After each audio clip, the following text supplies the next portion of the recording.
إنما في بيان أصدره هذا التحالف المدعو بالوطني لدعم الشرعية بيحذر فيه من المساس بالدكتور محمد مرسي الرئيس المعزول، وبيحمل المسؤولية كاملة للفريق أول عبد الفتاح السيسي وزير الدفاع عن أي مكروه قد يصيب المعزول.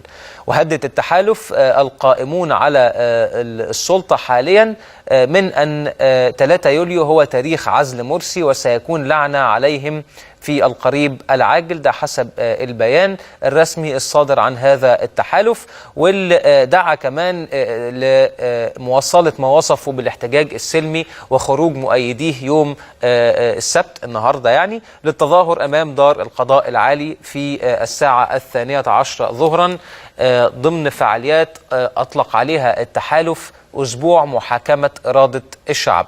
كمان جدد التحالف دعوته إلى مؤيديه بالاحتشاد يوم الاثنين المقرر لمحاكمة المعزول تحت شعار يوم صمود الرئيس. والدعوة دي خرجت للتجمهر والتجمع والتظاهر عند مقر المحاكمة بمعهد أمناء الشرطة بترع.